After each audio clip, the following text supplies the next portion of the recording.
Graça e a paz do nosso Senhor Jesus Cristo. Amém? Glórias a Deus. Antes de tudo, meus irmãos, antes da gente ler a passagem aqui, tá? Deixa eu externar duas coisas muito importantes que eu precisava fazer num primeiro momento aqui, tão especial para mim em 2020.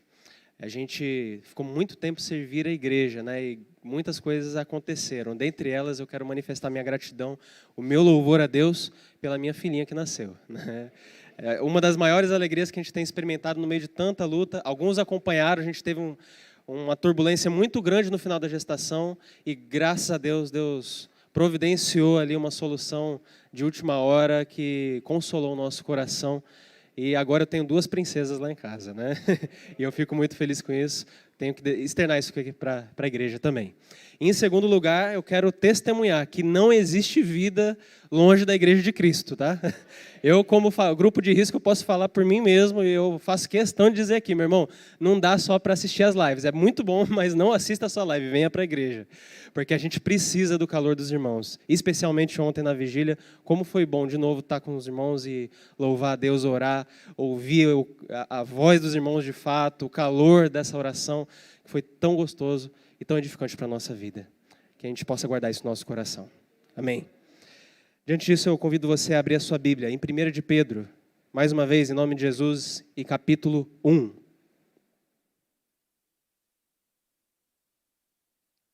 Primeira Epístola de Pedro, capítulo 1.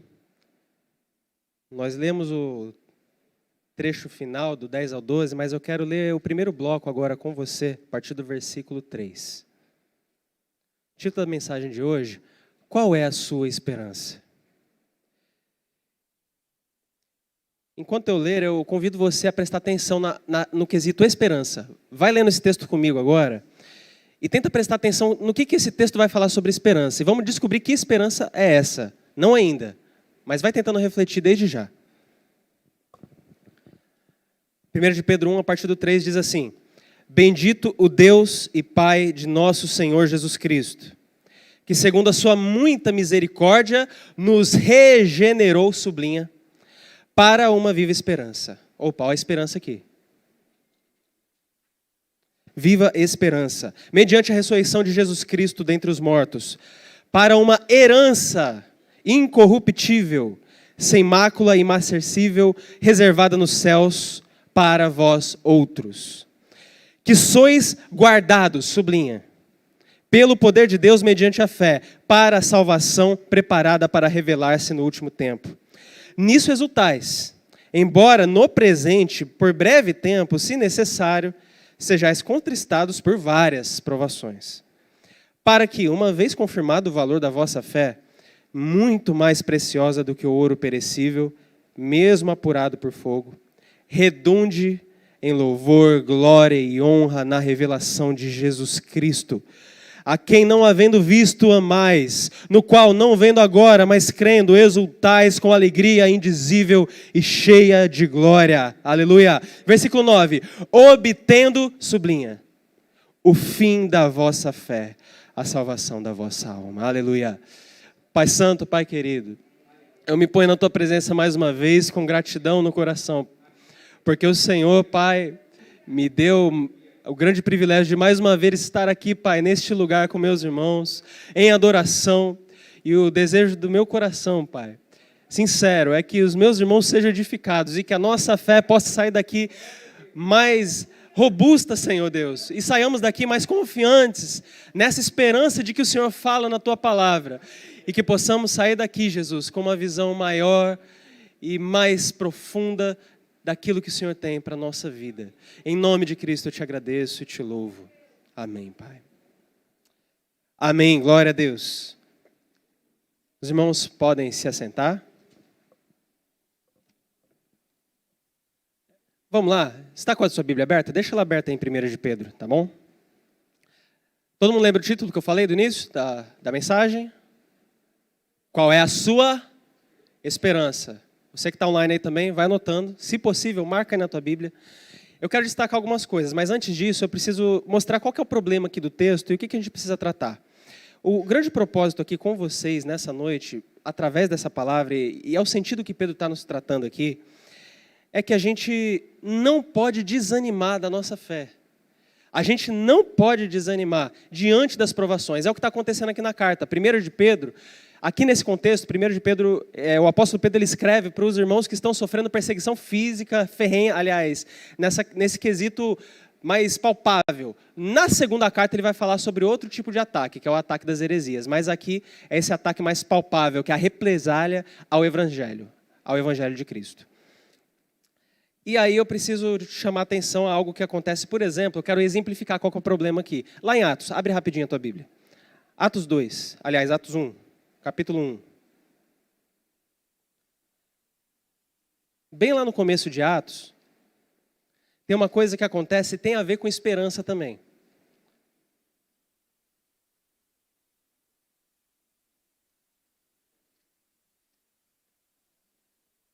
Atos capítulo 1.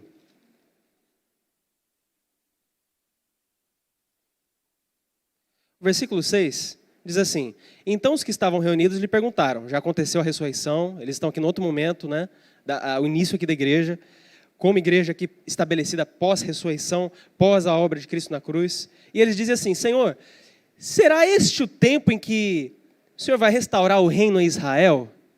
Todo mundo lembra dessa passagem? O que Jesus fala ali naquele contexto? Gente, vocês não estão entendendo, não compete a vocês saber os tempos, as épocas que o Pai estabeleceu. Mas tem outra coisa aqui, receber esse poder. Você percebeu que esse pessoal não tinha entendido o que Jesus tinha para a vida deles ainda? Os caras andaram com Jesus anos a fio. Eles estavam perto do Cristo, eles viram Cristo ressuscitar. E eles tinham uma esperança, uma expectativa de Jesus ainda distorcida. E esse é o problema aqui, agora eu quero que você grave. O problema nosso para tratar aqui nessa carta, baseado nesse exemplo que a gente viu aqui em Atos, é miopia espiritual. Miopia espiritual. É quando a gente vê, traduzindo aqui, né, explicando, é quando a gente vê as coisas de forma embaçada, lá de longe. Quando a gente olha para o nosso futuro, para a expectativa, para a esperança. Esperança é isso, esperar, está lá na frente. E eu não tenho uma expectativa ainda correta do que Deus está fazendo. Se os próprios, eu fico me pensando, eu me pego pensando nisso, ó. Se os próprios apóstolos que andaram com Jesus aqui na terra, eles tocaram no Cristo, eles tiveram esse problema, será que eu também não vou ter esse tipo de problema? E é por isso que eu acredito que Pedro tem algo para nos falar agora. Vamos lá? Volta em Pedro, em nome de Jesus. 3 coisas. Dependendo da tua tradução, talvez não fique tão visível, mas só destacando aqui no grego, vão ter 3 verbos especiais aqui que vão dividir a sequência lógica do que o autor está pensando. Então por isso que eu falei, lembra quando a gente estava lendo, eu falava, sublinha, é isso aqui, ó. Versículo 3, nos regenerou, aí você sublinha. Depois a gente falou mais à frente. 5, que sois guardados, não é? E o versículo 9, obtendo o fim. Basicamente as 3 palavras aqui são anagênesis, frorúmenos e conigomenoi. Essas 3 palavras aqui agora vão fazer a divisão para a gente tentar entender o que Pedro está nos dizendo. Sem delongas, então, são 3 movimentos para a gente pensar rapidinho no que Deus talvez esteja tentando tratar na vida deles, mas também na nossa hoje, sobre esperança. Amém? Glória a Deus. A primeira foi essa aqui. Ele começa então dizendo o seguinte: bendito seja o Deus e Pai do nosso Senhor, segundo a sua muita misericórdia nos regenerou, mas agora eu destaco para você, vamos ver as repetições? Para o quê? Uma viva... O que é essa viva esperança? Calma aí, vamos ver. Ele vai repetir de novo. Olha o versículo 4. Para de novo. Está vendo que está olhando para frente? Para. O que é agora? É uma herança incorruptível. Será que ele está falando de outra coisa ou está falando da mesma? Herança incorruptível. Agora o versículo 5. Para a salvação preparada a revelar-se. O que você acha? Ele está falando da mesma coisa ou de coisas diferentes? Eu acho que ele está falando da mesma coisa. Percebeu? Herança, salvação, viva esperança. O que ele está basicamente dizendo é o seguinte: você precisa ter esperança naquilo que Deus está fazendo na tua vida. O primeiro passo é olhar para aquilo que Deus fez em você. E ele diz assim: você foi regenerado. Aleluia. Regenerado. Então, quando a gente se pega pensando em esperança, eu te pergunto isso: o que faz o seu coração suspirar? Para aqueles que são solteiros, ou até os casados, né, apaixonados, sabe, aquele crush, né, para as meninas aí, né, aquele crush que você olha, aí você suspira, né? Né, aquela paixão profunda, tipo aquela que eu sinto pela Rebeca, né? Vai vendo, né? É um negócio profundo, não é? E você suspira, porque você tem um apego emocional, muitas vezes intelectual, mas também emocional, àquela coisa, você deseja profundamente aquilo. Quando a gente entende esse tipo de coisa, que a nossa expectativa está colada com algo, a gente começa a perceber também que Deus quer que a gente tenha uma expectativa em relação a Ele, em relação àquilo que Ele está fazendo. Deus, meu irmão, te regenerou. Isso faz o seu coração suspirar? Agora eu quero falar uma coisa que só vai servir para você que é salvo em Cristo. Quem está no mundo não vai entender isso que eu estou te falando agora, tá? Só quem é salvo em Jesus, só quem experimentou o sangue de Cristo, só quem experimentou a regeneração, o Espírito Santo transformando o coração, habitando no crente, só você vai entender isso aqui agora. Sabe quando você estava no mundo, não conhecia Jesus, você não estava nem aí para nada, e aí você conhece Jesus, se rende um dia, percebe que Deus está mudando o seu coração, e aí tem alguns pecados que você comete e você sofre por eles. Já sentiu isso? E não é aquela coisa assim, eu vou para o inferno, estou preocupado. Não, será que eu não vou mais para o céu porque eu pequei? Não, não é isso. Você peca e aí você sente uma dor, uma tristeza, porque eu magoei o meu Senhor. Porque eu me importo com Ele, porque eu não quero isso para mim. Isso é porque Ele te regenerou. Fique muito preocupado se você não sente isso no coração, mas se você sente, glorifique a Deus. Ele te regenerou. Sabe quando você chega na igreja, chega em casa e acontece, a nossa carne é fraca, a gente canta da boca para fora e tal, mas sabe aqueles momentos em que você levanta a mão, tipo ontem, a oração de ontem, né? E a gente sempre, a presença dos irmãos, na primeira parte da oração, os irmãos já começa a fritar na oração e a gente sente verdadeiramente o poder do Senhor, a gente glorifica a Deus e você sente vontade de orar, vontade. Isso é Deus operando no teu coração. Isso é um sinal, uma evidência de que você sabe o que é ser regenerado. Sabe quando você olha para uma passagem da Bíblia e você leu ela várias vezes, mas tem uma hora que você lê ela e o Espírito Santo ilumina a tua mente. Aí você olha e fala, cara, como que eu nunca vi isso? E você às vezes até chora e glorifica a Deus lá no teu coração, ao mesmo com a tua boca, lendo a Bíblia. Isso é porque Ele te regenerou. Aleluia. Igreja, Deus regenerou as nossas vidas. E isso faz parte do que a gente está falando sobre esperança. Porque nessa esperança, que a gente ainda não definiu o que é ainda, nessa esperança você foi regenerado. Aleluia. Amém. Essa é a primeira parte. Agora vamos fazer o segundo movimento do texto. Vamos passar. Ele chega até o versículo 4. Lembra que a gente viu, né? Para uma viva esperança, para a salvação. Mas quando ele chega no versículo 5, ele parece que muda. Ele faz assim, ó. E ele agora entra com outro verbo. Sois guardados. Não sei se você reparou, mas ele está falando no passado até o versículo 3 e 4. Ó. Nos regenerou, o que ele fez. Só que agora ele vem para o presente. Sois guardados. É agora para você. E a palavra grega que a gente mencionou, frorúmenos, ela é interessante porque ela é um particípio presente. No grego, o que acontece? Ela tem um sentido de algo contínuo que está acontecendo. Por exemplo, quando tem um versículo bem conhecido dos irmãos, deixemos o pecado. É um particípio presente no grego. O sentido é assim, deixemos, não uma vez e acabou. Deixemos continuamente o pecado. Vai deixando, cara, continua. Até a vinda de Jesus, vai deixando o pecado. Aqui ele fala, sois guardados. Ele está dizendo assim, você está sendo guardado. E ele está continuando, Deus continua.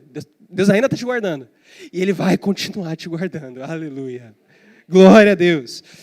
Em segundo lugar, portanto, você é guardado.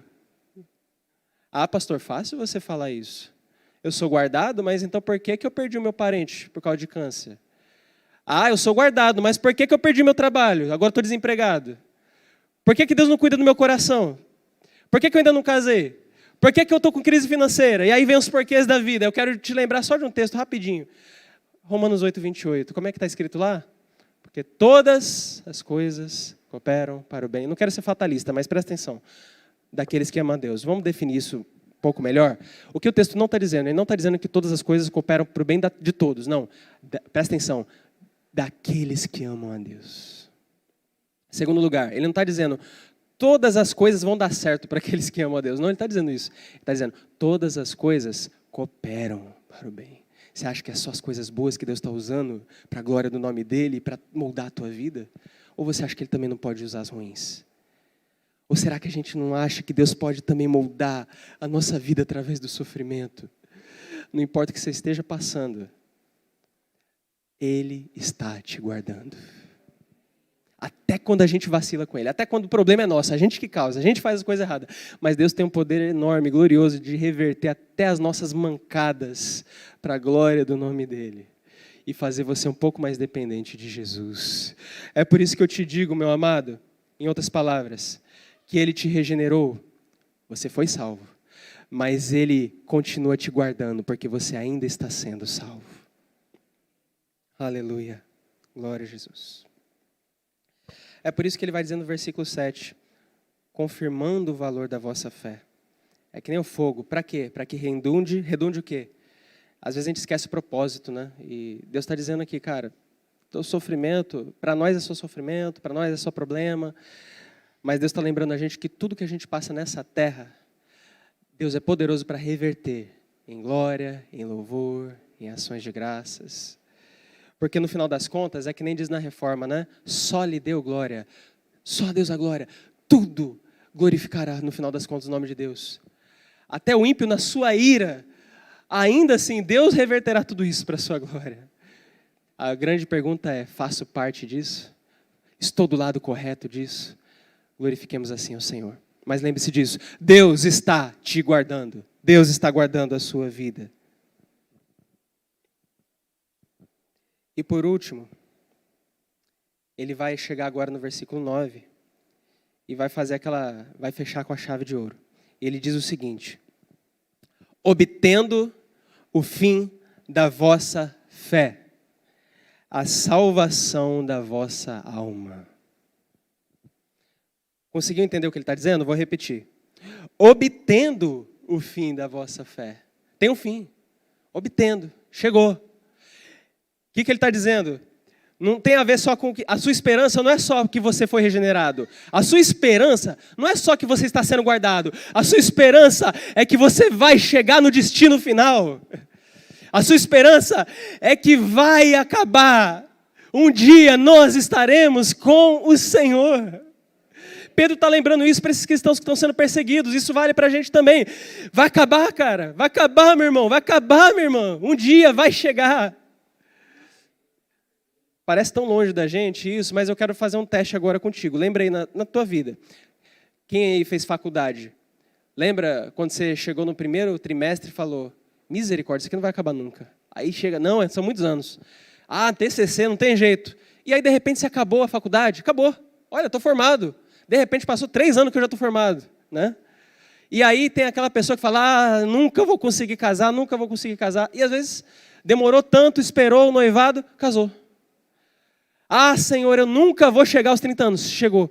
Você percebeu como é palpável algumas coisas que a gente acha que nunca vai chegar?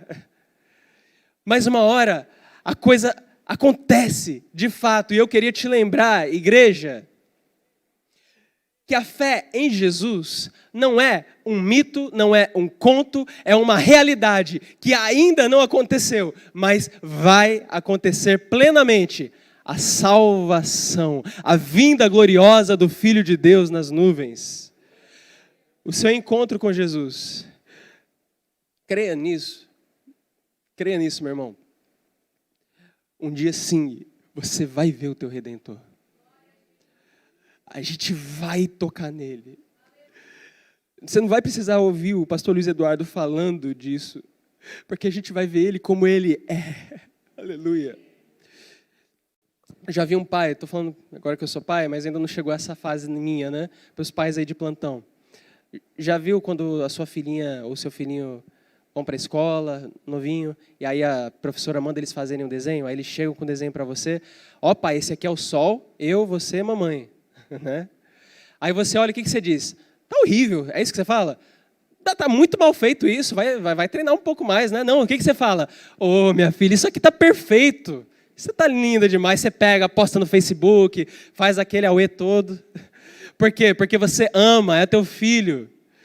Eu fico imaginando isso, o pastor Luiz Eduardo pregando de Deus e a gente pregando do Senhor, é claro, baseado na revelação escrita, de fato, mas eu imagino a gente falando de Deus, e é mais ou menos Deus olhando lá do céu e falando, parabéns, meu filho. Aquele solzinho todo torto, a gente falando de Deus. Aquela carinha meio torta, e a gente fazendo as mãozinhas, até erra a posição, mas Deus olha para você e fala, é isso aí, meu filho. Continua pensando em mim. Continua fazendo essas coisas, porque eu te amo, você é meu filho mesmo, aleluia. Mas não se preocupa não, é como Paulo fala, a gente vê por um espelho, vem embaçado, mas um dia você vai ver como ele realmente é. Você vai ver que é algo muito além do que pensamos. Ele é poderoso, glorioso, Rei dos reis, Senhor da nossa vida. Você não vai mais precisar de auxílios, de amuletas intelectuais ou emocionais para se achegar a Deus. Porque Ele mesmo estará conosco plenamente e para sempre. Você tem essa esperança, igreja? Você tem essa meu irmão? Eu quero simbolizar tudo isso que a gente está falando com uma ilustração do pastor Francis Chan. Eu acho muito interessante, numa das pregações dele, ele pega uma corda, não sei se todos aqui viram, ele pega uma corda e ele estica bem e fala, imagina que não tem fim, é infinita. Aí ele pega a primeira parte e pinta de vermelho, né? Tem uma partezinha vermelha aqui no início, bem pequena. Aí ele fala, imagina isso aqui é a tua vida. Isso aqui é o céu, isso aqui é a nova terra, isso aqui é tudo o que vai acontecer, que Deus está preparando para você, ok? Aí essa aqui é a sua vida. Essa é a grande questão, entende? E aí a maioria das pessoas fazem o quê? A gente olha para essa parte vermelha e fala, uau, que parte vermelha maravilhosa, eu quero aproveitar ao máximo isso aqui. Aí a gente pega, põe toda a nossa energia nessa parte vermelha, todas as nossas forças, todas as nossas economias. É claro, a gente tem que viver nessa terra, o cristão não é um cristão alienado, a gente vive muito mais efetivamente a vida aqui quando conhece a esperança. Porém, tem gente que só vive aqui, só pensa nisso aqui. E aí o pastor faz essa reflexão. Que loucura, você está pondo toda a sua energia aqui, e tem tudo isso aqui te aguardando. Tem toda essa parte, toda a infinitude de um lar com Deus te esperando. Eu te pergunto hoje, onde está a sua energia, onde está a sua esperança? O que te faz suspirar? Pelo que você tem suspirado. E eu te convido em nome de Jesus a lembrar daquilo que a gente acabou de ver e não sei se você percebeu. Agora vamos definir, chegamos ao fim, agora dá para a gente descobrir o que é esperança. O que é esperança? O que ele está falando aqui? O que é essa viva esperança, meu irmão? É a esperança da volta de Cristo Jesus. E por que você pode confiar que esse Jesus voltará e que você pode se apegar a essa esperança? É que você já tem garantias acontecendo na tua vida. Quais? Já vimos aqui. Você foi regenerado. Você é guardado. Você já experimenta essa salvação. E por isso, igreja, você pode confiar nessa salvação que ainda virá. Em outras palavras, o que a Bíblia está nos dizendo em 1 de Pedro é, igreja, você foi salva, está sendo salva e será salva. Aleluia. Eu vou repetir. Não sei se isso vai entrar no teu coração do jeito que ainda deve, senão medite ainda um pouco mais, mas eu quero tentar te dizer. Igreja, você foi salva, está sendo salva e será salva pelo nome do Senhor Jesus, aleluia. Nós experimentamos esta salvação, tão grande salvação, glórias a Deus. Eu convido você a se portar em pé, em nome de Jesus.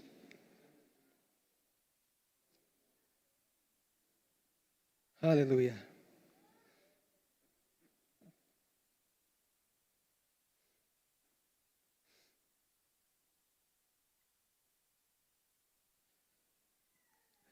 Permita-me fazer 2 desafios para a tua vida hoje.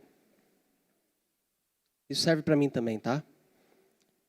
A gente tem uma tendência enorme de esquecer desse tipo de coisa e colocar a nossa esperança e o nosso coração nas coisas eternas.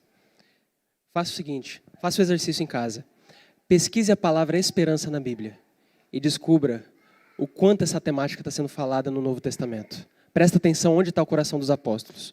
Quantas vezes essa palavra se repete? Esperança, esperança. E aí depois você pensa na tua vida e todas essas crises que às vezes acontecem com a gente se derrama na presença do Senhor, não é errado. Você pode se derramar. Senhor, por que isso? Por que está acontecendo aquilo? Ah, Senhor, mas a Covid, o que vai ser agora no futuro? Ah, Senhor, mas a minha vida, a minha família. E aí você lembra disso. Esperança. Aleluia.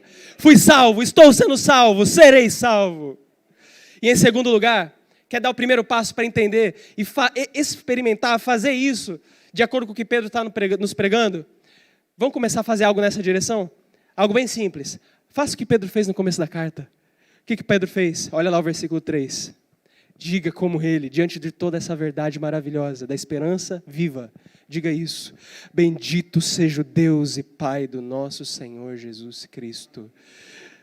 Senhor Jesus, Pai querido. Bendito e exaltado e glorificado seja o nome do nosso Deus e Pai, do nosso Senhor Jesus Cristo, porque o Senhor nos regenerou para uma viva esperança, porque o Senhor está nos guardando, ainda que pareça que estamos muitas vezes abandonados, porque alcançaremos esta salvação e o veremos, Pai, face a face. Isso será palpável um dia, Pai. Não precisaremos mais de desenhos de papéis, Senhor. Veremos o Senhor. E é por isso que eu rogo, Pai, pela Tua igreja, rogo pela minha vida, rogo pela vida do meu irmão. Não deixe a nossa fé se desfalecer. Assim como o Senhor, Pai, usou o apóstolo Pedro para exortar, para animar, Pai, aqueles cristãos que estavam sendo perseguidos. Não deixe o meu irmão, Pai, sucumbir na fé. Não deixa, Pai, a minha irmã desanimar da fé. Não deixa, Pai, o meu irmão que está sendo atribulado, Pai, perder suas forças diante do Senhor. Olha para esse meu irmão, Pai em Cristo, que não consegue mais olhar para o céu, não consegue mais falar com Jesus. Renova a fé dele, Pai. Não na esperança dessa terra, mas na esperança que há em Cristo Jesus. Senhor, renova esse coração abatido. Tira a frieza espiritual. Coloca, Pai, o Teu amor. E faz a gente olhar, Pai, para as coisas celestiais. E olhando para as coisas celestiais, a gente possa olhar para Cristo. E olhar para esta terra. E viver essa vida, Pai, muito plenamente. Muito mais efetivamente do que, Senhor Deus, faríamos em qualquer outra situação. Jesus querido, eu te agradeço por esses momentos que o Senhor me deu, pela oportunidade que o Senhor nos dá de ser igreja na Tua face, na Tua graça. E assim eu clamo, Jesus, uma oração especial. Clamamos por tantas coisas, Pai, enfermidades, doenças, crises. Continua assim, Senhor, operando no nosso meio, mas fazemos um pedido que gerações e gerações têm feito isso, Pai, ao longo da história. A gente faz mais uma vez, Senhor. Ora, volta, Senhor Jesus. Maranata. Vem, Senhor Jesus. A Tua noiva te aguarda, Pai. A gente ainda está te esperando, Senhor. A gente ainda está te aguardando. E eu sei que o Senhor virá. Colocamos todas a nossa fé, apostamos todas as nossas fichas nisso, Senhor. Eu coloco toda a minha esperança nisso, Jesus. Receba a nossa fé hoje, Pai. Receba a fé da Tua igreja. E glorifica o Teu nome no tempo presente, para que em tudo o nome do Senhor seja exaltado, para a glória de Deus, Pai. Aleluia. Amém, Jesus. Amém, Senhor. Glórias a Deus. Aleluia. Glória a Jesus. Aleluia, Senhor. Crucificado com Cristo, agora vivo, não mais eu. Já estou crucificado com Cristo, agora vivo, não mais eu. Cristo vive em mim, aleluia. Cristo vive em mim, aleluia. Cristo vive em mim, aleluia. Cristo vive em mim, aleluia. Já estou crucificado com Cristo.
Deus, louvado seja o nome do Senhor. Que Deus te conceda uma ótima semana na presença do Senhor, tanto para você aqui da igreja, como aqueles que estão nos acompanhando. Que o Senhor nos dê a viva esperança no nome de Jesus. Amém. Que a graça do Senhor Jesus Cristo, que o grande amor de Deus Pai e a comunhão poderosa e gloriosa do Espírito Santo de Deus seja com todos nós, hoje e sempre.